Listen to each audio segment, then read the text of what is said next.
Hello everyone, welcome back to our channel. তো আমরা এখন আছি এনজেপি স্টেশনে। গাড়িতে অলমোস্ট সব লাগেজই উঠে গেছে আর এখন বাজে 5টা 5 মতো। তো আমাদের 9 জনের জন্য একটা বোলেরো রেন্টে নেওয়া হয়েছে। অনেক বার্গেনিং করার পরও 4,800 মতো পড়েছে, কারণ রিসর্টটা একেবারে অফবিট, খুব একটা লোকে এখনও শোনেনি বা যায়নি। তাই ওখান থেকে ব্যাক করার সময় ভাড়া না পাওয়াটাই মুশকিল, তাই ড্রাইভার কোনো রকম ছাড়লো না, 4,800 টাকাতে লাস্টে রাজি হলো। চলো এবার তাহলে তোমাদের সাথে রাস্তার ভিউ অ্যান্ড অল শেয়ার করি। আর তোমরাও তোমাদের নেক্সট নর্থ বেঙ্গল ট্রিপে রিসর্টটা অ্যাড করে নাও তাড়াতাড়ি, কারণ এই ব্লগে যা যা শেয়ার করতে চলেছি একটাও কিন্তু মিস করলে চলবে না। তো চলো দেখতে থাকো। আর পুরো ভিডিওটা ভালো লাগলে অবশ্যই লাইক, কমেন্ট অ্যান্ড সাবস্ক্রাইব অবশ্যই করবে, অ্যান্ড পারলে শেয়ার করে দেবে। গাড়ি করে আস্তে আস্তে এই জায়গাটা এত ভালো লাগলো, ড্রাইভার দাদাকে দাঁড়াতে বললাম এখানে। তো এখানে ভিউটা এনজয় করছিলাম, ভীষণ সুন্দর লাগছিল দেখতে জায়গাটা চারিদিকে, আর রোদের জন্য আরও সুন্দর লাগছিল। রাতে তো সেইভাবে কারোরই ঘুম হয়নি, আবার সকাল সকাল বেরিয়ে গেছি, খুবই খিদে পেয়েছে, কিন্তু মোটামুটি চাটা তো অ্যাটলিস্ট খেতে হবে। তো ড্রাইভার দাদাকে বললাম একটা কোনো জায়গায় দাঁড়াতে, তো উনি ওনার চেনা সামনে একটা দোকান আছে ওখানেই দাঁড়াবেন বললেন। তো দেখা যাক ওখানে দাঁড়াই, তারপর আবার তোমাদের সাথে শেয়ার করছি।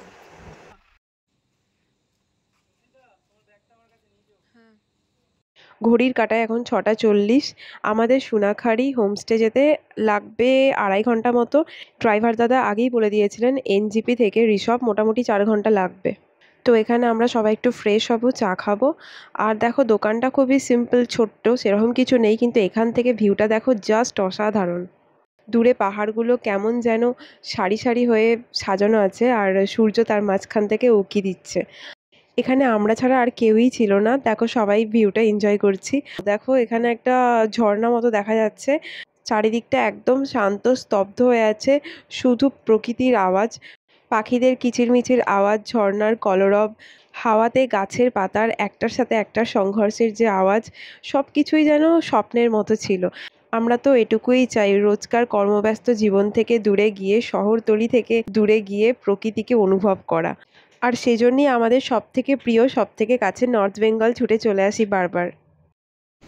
তো আমরা এখন ঋষভ যাওয়ার পথে মাঝ রাস্তায় একটা ব্রেক নিয়েছি, ছোটো একটা টি ব্রেক। দুটো রাস্তা ছিল, একটা রাস্তা যেটা আমরা অলরেডি যাচ্ছি, আর আরেকটা রাস্তা একটা সুন্দর ব্রিজ ছিল। ব্রিজটায় রিসেন্টলি শুনলাম যে ক্র্যাক পড়ে গেছে। তো আপনারা কেউ যদি নিজের পার্সোনাল গাড়ি নিয়ে আসেন, ওই রাস্তাটা যেটা গরুবাথান হয়ে ওই ব্রিজটা অ্যাকচুয়ালি অনেকটা রাস্তা কভার করে দেয় বেসিক্যালি, বাট ওটা ক্র্যাক ধরে গেছে, আর ওটায় যাওয়া ইটস নট রেকমেন্ডেড নাও। এখানকার ড্রাইভারকে ওখান দিয়ে যেতে চাইছে না। আমরা এখানে পাশে পেছনে দেখা যাচ্ছে এই যে জায়গাটা, এখানে আমরা টয়লেট ব্রেক নিলাম, অ্যান্ড উই উইল কন্টিনিউ এখান থেকে আগে। তো এই জায়গাটা খুব সুন্দর যেখানে আমরা ব্রেক নিয়েছি, জায়গাটার ভিউটা খুব প্লিজিং টু দ্য আইস। দেখুন এই রাস্তাটা সোজা উপর থেকে এসছে রাস্তাটা।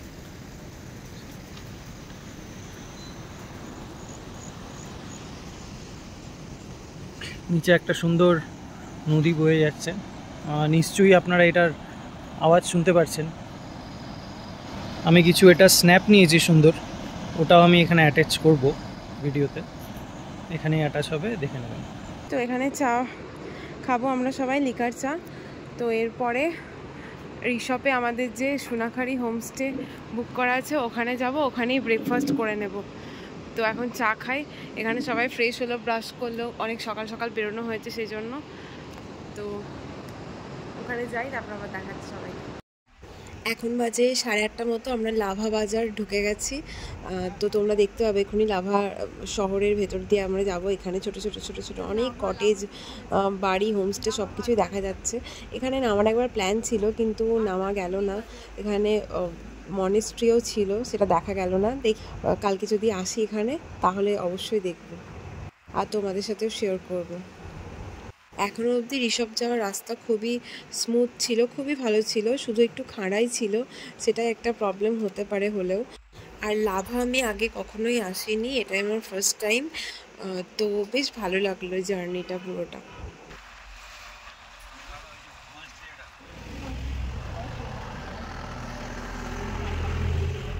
सबका भगवान एक है। वो कौन है? बोलो, এটা এটা কার কোন দেবতার ক্যাপশন? सबका भगवान एक है, শ্রী শ্রী সাই বাবা। এটা তো সবাই বলেছে, কৃষ্ণ বলেছে, জিসাসও বলেছে। আরে সারা পুরো পরিবার নেমে গেছে, পুরো টিটোর পরিবার নেমে গেছে। আরে দাদা তুই তো ঝিমাইতেছিস, ঘুমাইতেছিস, তুই আমাকে সত্যি কথা। এখন গিয়ে কি প্ল্যান? ব্রেকফাস্ট করবি?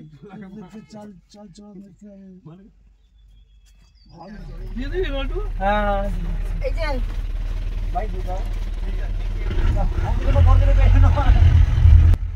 আমরা ফাইনালি রিসর্ট ঢুকে গেছি। এখানে আসলে 100 টাকা এন্ট্রি ফি নেওয়া হয় ফরেস্ট ডিপার্টমেন্ট থেকে, যেহেতু পাইন ফরেস্টের ভেতর দিয়ে যেতে হবে, তো সেই জন্য তোমরা দেখতে থাকো। চারিদিকে শুধু পাইন ফরেস্ট, এখানে যেতে খুবই ভালো লাগছিল, একদিকে ভয়ও লাগছিল, এখানে জোকের খুব উপদ্রব। তো যাই হোক, আর বেশিক্ষণ দেরি নেই আমাদের হোমস্টে পৌঁছতে। তো দেখি যাই, গিয়ে কী করি তোমাদের সাথে আবার শেয়ার করছি।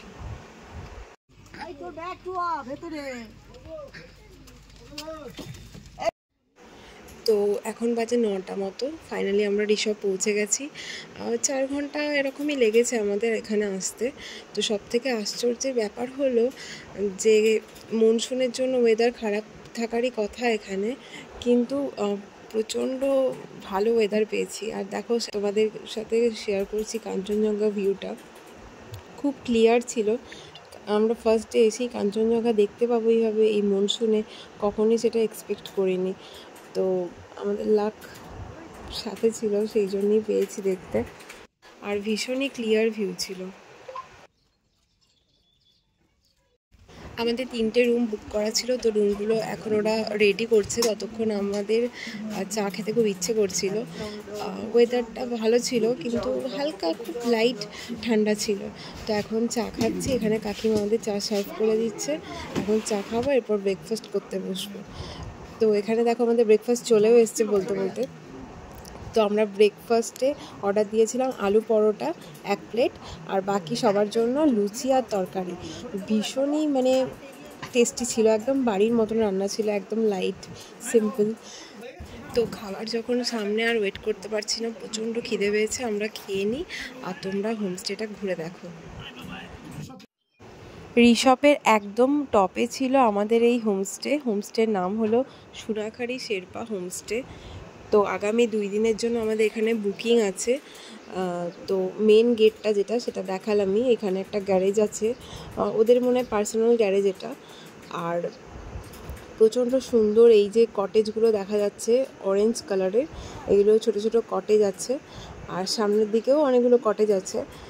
তো এক একটা কটেজের এক এক রকম প্রাইস রেঞ্জ ছিল এখানে। আর এখানকার যিনি মালিক, তিনি পাখি, ফুল এসব খুবই পছন্দ করেন। তো চারিদিকটা গ্রিনারি একটা ব্যাপার ছিল, আর অনেক রকম পাখিও ছিল। আর একদম স্ট্রিক্টলি বারণ ছিল যে কোনো ফুল যাতে না ছেঁড়া হয়। তো এটাকে ফলো করবেন যদি এখানে আসেন, না হলে 500 টাকা ওদেরকে দিতে হবে ফাইন। তো যাই হোক, দেখো এই যে বিল্ডিংটা দেখা যাচ্ছে এখন, এখানে ওনারাই থাকেন, এখানে কোনো ভাড়া দেওয়া হয় না। আর সামনে কিচেন আছে। এখানে অনেক নাম না জানা ফুল ছিল, পাহাড়ি ফুল, আর এত সুন্দর লাগছিল চারিদিকটা। আর মনসুনের জন্য আরও সুন্দর লাগছিল, চারিদিকটা পুরো গ্রিনারি ছিল। এই সিঁড়ি দিয়ে যে দাদাটা উঠে যাচ্ছে, ওপর দিয়ে ওরা থাকে এখানে। তো এই জায়গাটাও খুবই সুন্দর, একবার গেছিলাম দেখতে। আর এটা ছিল কিচেন। তো কিচেন, আর ওইখানে একটা বেসিন এরিয়া ছিল যেখানে হাত ধোয়ার জন্য। তো কিচেনটা নো স্মোকিং জোন ছিল, খুবই সুন্দর চারিদিকটা ছিল। খাবারের জন্য যখন যেটা প্রয়োজন পড়েছে, ওনারা একবারও জন্য বিরক্ত হননি, সবটাই অ্যারেঞ্জ করে দিয়েছিলেন, খুবই ভালো ছিল। এদিকে আরও ছোট ছোট অনেক কটেজ আছে। আর এটা হলো ছাদ। তো এখান থেকে ছাদ থেকে যে ভিউটা দেখা যাচ্ছে সেটা এখন দেখাচ্ছি। দেখো চারিদিকটা শুধু গাছের জন্য একদম গ্রিনারি হয়ে আছে। একদম টপে এই হোমস্টেটা ছিল আমাদের। এখানে হয়তো খুব একটা ক্লিয়ার না হলেও বোঝা যাচ্ছে যে মেঘগুলো চারিদিক দিয়ে ভাসতে ভাসতে যাচ্ছে। আর একদম এই সামনে ছিল কাঞ্চনজঙ্ঘা, যেটা এখন ক্লাউডের জন্য বোঝা যাচ্ছে না। যখন আমরা এসেছিলাম তখন খুবই ক্লিয়ার ছিল। যেহেতু একদম টপে ছিল এই আমাদের হোমস্টেটা, সেহেতু এখান থেকে ভিউটা শুধু কাঞ্চনজঙ্ঘা বলে না, চারিদিকটা খুবই সুন্দর লাগছিল। ছোট ছোট কটেজ দেখা যাচ্ছিল, দূরে আই লাভ ঋষভ যেটা আর কি লেখা থাকে, তো সেটা দেখা যাচ্ছিল। অনেক রাস্তা এরকম এঁকে বেঁকে যাচ্ছে, সেই পাহাড়ি রাস্তা দেখা যাচ্ছিল। এই জায়গাটা একটা ছোট ভ্যালি মতো ছিল, এখানে অনেক চেয়ার টেবিল রাখাই আছে। এখানে চাইলে আপনারা ব্রেকফাস্ট, লাঞ্চ, ডিনার সব কিছুই করতে পারবেন। বেসিক্যালি এখানে শীতকালে এলে খুব সুন্দর কাঞ্চনজঙ্ঘা ভিউ আপনারা এনজয় করতে পারবেন। তো আমি রেকমেন্ড করব যে একবার শীতকালে অবশ্যই ঋষভে আসার জন্য। তো এখন দেখাচ্ছে আমাদের ব্যালকনি থেকে ভিউটা। এখানেই দুটো পরপর রুম নেওয়া হয়েছিল আমাদের, আর নিচে একটা রুম ছিল। তো নিচের রুম ওপরের রুম সেমই। তো ওপরের রুম ট্যুরটা এবার তোমাদের সাথে শেয়ার করি, চলো। তার আগে বলি, দেখো এখানে ছোট ছোট বেঞ্চ আছে, ওখানে বসে বসেও আপনারা ভিউ এনজয় করতে পারবেন। এটা ছিল আমাদের রুম। এখানে দেখা যাচ্ছে 3টে চেয়ার আছে, ডাবল চেয়ার বেড একটা আছে, আর একটা সিঙ্গেল চেয়ার বেড আছে। আর এখানে বড় বড় দুটো জানলা আছে, জানলা থেকেও কাঞ্চনজঙ্ঘা ভিউ দেখা যায়। রুমটা অনেকটাই বড় ছিল, বড় বড় জানলা থাকার জন্য ঘরে একদম মানে খুবই ব্রাইট, মানে আলো, চারিদিকটা আলো ছিল। শুধু একটা প্রবলেম ছিল যে ঘরের মধ্যে কোনো ওয়ার্ড্রপ ছিল না, যেটার জন্য খুবই প্রবলেম হচ্ছিল ব্যাগ ট্যাগ এসব কিছু রাখতে। আর বাকি সবই ঠিকঠাকই ছিল, খুব ক্লিন ছিল। যদি আপনাদের ভালো লাগে এই হোমস্টেটা, মোটামুটি 2 থেকে 3 মাস আগে বুকিং করে রাখতে হবে। তো এবার দেখায় বাথরুমটা। তো বাথরুমটা খুবই ক্লিন ছিল, একটু ছোট ছিল। তো এখানে গিজারের ব্যবস্থা আছে, ওনাদেরকে অন করতে বলা হবে শুধু, ওনারা অন করে দিলেই চালু হয়ে যাবে। আর খুবই পরিষ্কার সব কিছুই ছিল। তো এখানে দেখাই যাচ্ছে একটা ছোট আয়না আছে, একটা বেসিন আছে, খুবই ক্লিন ছিল বাথরুমটা। তো আমাদের এখানে পার পারসন পার ডে পড়েছিল উইথ ফুডিং 1200 টাকা করে। তো একবার এখানে তোমরা আসতেই পারো, খুবই ভালো লাগবে। এদের খাবার দাবার থেকে শুরু করে রুম খুবই ভালো। বাকি রুমগুলো সেমই ছিল, সেই জন্য আর শেয়ার করলাম না। তো খুবই ভালো, তোমরা একবার এখানে ঘুরে যেতে পারো, অসুবিধা কিছুই হবে না। তো এখন বাজে 2টো মতো, ব্রেকফাস্ট করে ফ্রেশ হয়ে একটু ঘুমিয়ে নিয়েছিলাম। এখন এবার সবাইকে ডাকতে হবে। মুগ্ধ পর নিজ বেশ, আপন পাঠেতে মন করহ নিবেশ। কিন্তু তাও উঠছে না। হ্যাঁ, কিন্তু তাও উঠছে না শিশু। শিশু এখন সত্যি শিশু। শিশু এমন নাক ডেকো না শিশু। আমি নাক ডাকুনি। না শিশু, না, তুমি নাক ডাকুনি। তোমার নাক ডাকার অ্যালার্মে আমরা উঠে গেছি। বিভৎস নাক ডাকছে। এদিকে লালটু, এদিকে দাদা। বাপ, আমি কি করে ঘুমাবো? আমি সবার আগে উঠে পড়েছি। যাই তারা, সত্যি নাক ডাকে। তারা পিঠে গেলে আমাকে বলো, আমার লোক আছে, ও রোজ আমাকে ছবি পাঠায়। ওদের ব্রেকফাস্ট, লাঞ্চ, ডিনার একটা প্রপার টাইমেই হয়, কিন্তু আমাদের একটু আজকে লেট হয়েছে, সব কিছু লেটে চলছিলাম। এখানে 9টায় ঢুকেছি, তারপরে ব্রেকফাস্ট করে ঘুমালাম, তো লাঞ্চ করতে একটু দেরি হয়ে গেল। তো আজকে আমাদের লাঞ্চে ছিল ভাত, পেঁয়াজ লঙ্কা, ডাল, ঝুরঝুরে আলু ভাজা, ভেন্ডি আলু দিয়ে একটা তরকারি, আর ডিমের ঝোল। আসার পর থেকে খুব একটা তো ঘুরে দেখিনি হোমস্টেটা। তো এখন খাওয়ার পরে, মানে লাঞ্চ করার পরে চারিদিকটা একটু এক্সপ্লোর করতে বেরোলাম। তো তোমাদের সাথেও শেয়ার করছি সেটাই। এখানে কাকিমাও ছিল আমার সাথে। তো ওই যে ওপরে যেটা দেখা যাচ্ছে ওটাই আমাদের রুম ছিল, আর এদিকে রুমে দাদা বৌদি মেয়ে গোড়া ছিল। তো এখানে খুব সুন্দর সুন্দর ফুল, মানে গোলাপ ফুল, আরও অনেক রকম নাম না জানা ফুল ছিল। পাখির অনেক ডাক ছিল, মানে যিনি আর কি মালিক এই হোমস্টে, তিনি পাখি খুবই ভালোবাসেন। তো চারিদিকটা পাখি, ফুল এসবেই ভর্তি ছিল। আর এদিকে সোজা ডান দিক দিয়ে নিচের দিকে একটা সিঁড়ি নেমে যাচ্ছে, ওখানেও অনেক রুম আছে, অনেকজন ছিল ওখানে। তো আপনারা চাইলে ওদিকেও রুম বুক করতে পারেন। আর আমি তো ফুলগুলোই শুধু দেখে যাচ্ছি, এত সুন্দর সুন্দর কালার, এত সুন্দর সুন্দর বিভিন্ন রকমের ফুল। পাহাড়ে এলে এটাই ভালো লাগে দেখতে। আর এখান থেকে ভিউটা দেখো কত সুন্দর লাগছে, মনে হচ্ছে ছোটোবেলায় যে আঁকার খাতা খুলে বসে আঁকতাম ঠিক সেই রকমটা। এখন বাজে 6:30 মতো। পাহাড়ে তো সূর্য অনেকটা দেরি করেই অস্ত যায়। তো এখানে সবাই মিলে আমরা বসে আছি, গল্প করছি, আর কাকিমা কিছু স্ন্যাক্স বাড়ি থেকে তৈরি করে নিয়ে এসছে, সেগুলোই আমরা এখন খাচ্ছি। আর খেতে খুবই টেস্টি ছিল। তো এখানে কাড়াকাড়ি লেগে গেছে, এত ভালো হয়েছে। দাদা বৌদি সবজিটা ছোট নাও, ছোট নাও। আমি খাবো না, আমি খাবো না, আমি খাবো না। চুপ করো তো, সবাই মিলে খাবো। চুপ করো। এই যে আমি রেখেছি, যাও ওদেরকে দেখিয়ে দাও। লালটু এই নাও, আমি নিজের জন্য লালটুর জন্যই রাখছিলাম। তুই হেল্প পারিস বড় মাছ। লালটু আর সবজিটা ওর থাক না, এখান দিয়ে দাও, এখানে আলটু দিয়ে দাও। ওইটা সূর্যটা দেখো কত সুন্দর লাগছে এখান থেকে। তো এই যে সফর, আমাদের জন্য পকোড়া নিয়ে চলে এসছে, আর এর সঙ্গে ছিল চা। তো চা, পকোড়া আর কাকিমার স্ন্যাক্স দিয়ে একদম জমে গেছে আজকের বিকেলটা। আর এখানে সবার মধ্যে এখন আলোচনা চলছে তাড়াতাড়ি সব কিছু শেষ করে খাবার দাবার, তারপরে উনো খেলতে বসা হবে সবাই মিলে। এখানে দেখো 7টার ওপর বেজে গেছে, এখন জাস্ট সন্ধে হলো। তো এখন আমরা সবাই মিলে উনো খেলতে বসবো।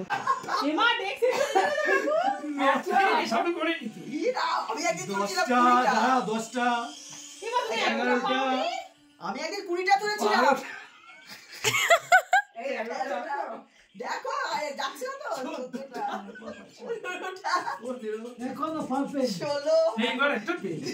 16টা কাকু 17 টাকার? এইটা লাস্টে পেয়েছি। হ্যাঁ এটাই হবে। আমরা সব থেকে বেশি এক্সাইটেড ছিলাম এখানে এসে উনো খেলার জন্য। তো আজকে খুবই ভালো লাগলো, সবাই মিলে উনো খেললাম, খুব মজা হলো। তো এখন 9টা মতো বাজে, আমরা ডিনার করতে নামলাম। ডিনারে আজকে দিয়েছে ভাত, আলু ভাজা, ডাল, পাঁপড় আর চিকেন। এখন বাজে 9:15, জাস্ট ডিনার করে এলাম। তো ডিনারটা খুবই ভালো ছিল, পুরো বাড়ির মতন, হোমস্টে মানে এখানে বাড়ির মতন রান্না। তো খুবই টেস্টি ছিল। তো এখানে তো ব্রেকফাস্ট, লাঞ্চ, ডিনার সব কিছুই তাড়াতাড়ি। তো 9টায় ডিনার করতে গেছিলাম উনো টুনো খেলে। তো এখন আবার উনো খেলতে বসবো।